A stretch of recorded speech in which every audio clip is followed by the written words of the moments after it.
L'algorithme de Dijkstra que nous avons vu est utilisé de façon distribuée dans chaque routeur pour sélectionner le prochain saut à garder dans la table de routage. Pour s'exécuter, cet algorithme doit connaître la topologie du réseau.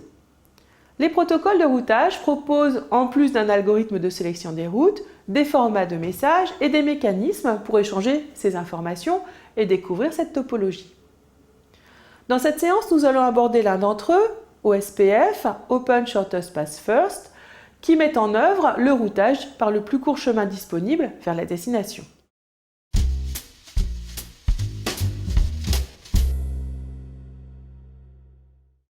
OSPF est un protocole de routage standardisé LUETF qui s'adresse à des réseaux de grande taille.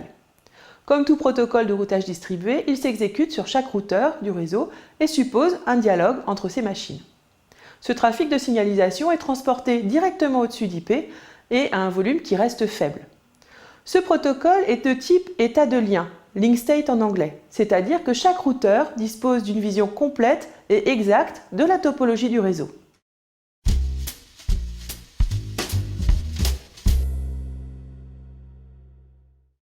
OSPF s'appuie sur la connaissance de la topologie par chaque nœud. Pour construire cette vision localement, chaque routeur va diffuser à l'ensemble du réseau la liste de ses voisins et le coût pour les atteindre. Ceci est fait par un mécanisme d'inondation. Nous avons vu que le terme de table de routage est ambigu. Dans OSPF, on différencie la table servant au relayage des paquets, la FIB, Forwarding Information Base, et la table qui permet de calculer et de choisir les chemins, la RIB, Routing Information Base, aussi appelée base de données OSPF et qui contiendra la topologie.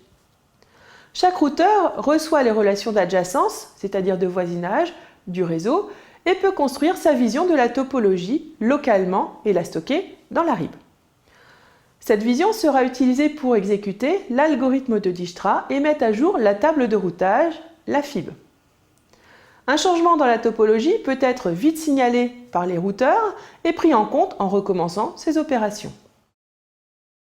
Les coûts associés aux liaisons dépendent de la métrique choisie par l'administrateur du réseau. OSPF utilise une métrique additive qui fait souvent intervenir le débit des liaisons. Par exemple, Cisco, le constructeur, calcule un coût faible lorsque le débit de l'interface est grand. Cela permet de préférer les chemins proposant la plus grande bande passante. Reprenons notre exemple pour dérouler le protocole. Le routeur de Rennes est connecté à deux voisins, Caen et Nantes, avec des liaisons ayant un coût respectif de 1 et 2. Cette information est fiable et il la diffuse aux autres routeurs du réseau. Tous les routeurs font de même, Rennes reçoit donc leur information topologique. Le routeur de Rennes peut alors construire sa vision de la topologie et la stocker dans sa RIB. Rennes exécute l'algorithme de Dijkstra et met à jour sa FIB, ce que l'on appelle communément la table de routage. Les autres routeurs exécutent la même suite d'actions en parallèle et à la fin, tout le monde a des tables de routage à jour et peut relayer les paquets.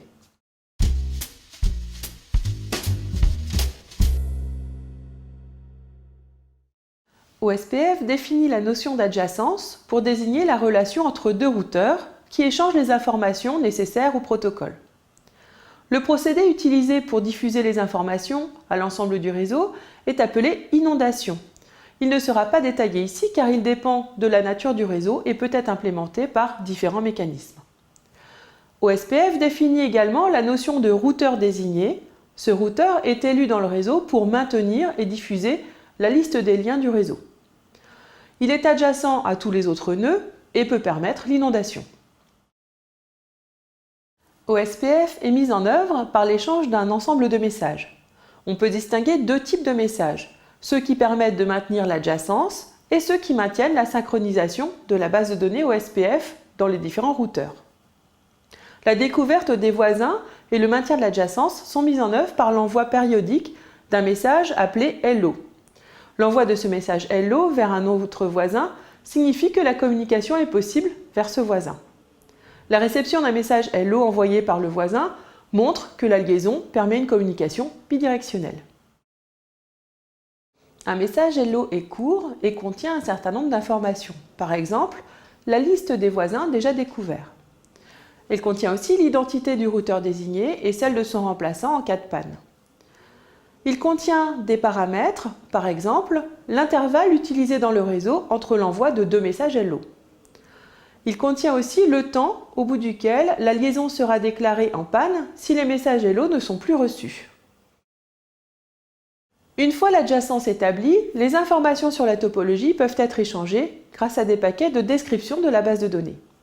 Ces paquets contiennent la liste des annonces des états de lien du réseau, appelés LSA, Link State Advertisement. Plusieurs types de LSA existent. Une durée de vie est associée à ces états de lien. Les messages Link State Request sont utilisés pour mettre à jour un état de lien trop vieux dans la base de données.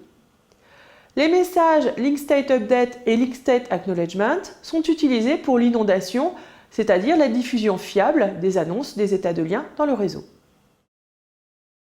Comme tous les protocoles de routage, OSPF nécessite des compromis. Le premier compromis est entre la stabilité des routes et la réactivité aux pannes.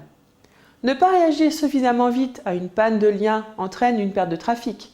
En réagissant, le protocole OSPF calcule un chemin alternatif et détourne le trafic. S'il réagit dès qu'il apprend la panne d'un lien ou d'un équipement, il déclenche beaucoup de calculs.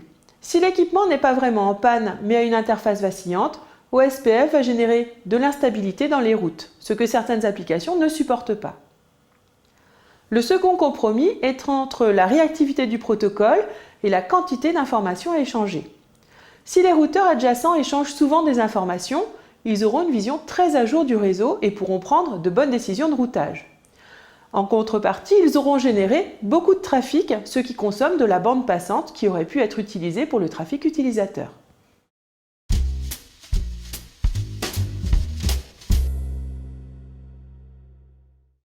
Une façon de résoudre ces compromis est d'organiser le réseau en aires. Ce sont des zones qui exécutent chacune le protocole OSPF. Cela permet de réduire le nombre de destinataires de l'inondation et de passer à l'échelle. Ceci est particulièrement important car OSPF est destiné à des réseaux de grande taille. OSPF force donc l'administrateur à structurer le réseau en le découpant en aires contenant un sous-ensemble de réseaux, des stations et des routeurs pour les connecter. OSPF introduit 2 niveaux de hiérarchie, les aires et un backbone qui les interconnecte, aussi appelé R0.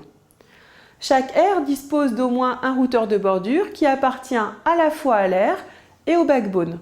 Son rôle est de faire l'interface entre les deux. La répartition des réseaux et des équipements dans les aires relève du savoir-faire de l'administrateur du réseau. Pour réduire le trafic dû au protocole, il essaiera de rassembler des réseaux ayant des plages d'adresses contiguës. Dans chaque aire, on exécute une instance d'OSPF. Les échanges sont restreints à l'aire et le routeur de bordure transmet un résumé des états de lien dans le backbone. Cela permet de cacher certains changements de route qui n'ont pas besoin d'être annoncés en dehors de l'aire. Dans le backbone, les routeurs échangent des informations sur le backbone et des résumés d'informations injectés par chaque routeur de bordure. Chaque routeur de bordure peut alors annoncer dans son aire les routes qu'il a apprises à travers le backbone. La structuration en aire simplifie le routage. En effet, si la destination et la source font partie de la même aire, on achemine le trafic au sein de cette aire. Sinon, le routage se fait en 3 parties. Une première partie pour acheminer le trafic de la source vers le routeur de bordure de l'aire de la source. Une seconde partie pour acheminer le trafic dans le backbone jusqu'au routeur de bordure de l'aire contenant la destination. Enfin, une troisième partie dans l'aire de la destination entre le routeur de bordure de l'aire et la destination finale.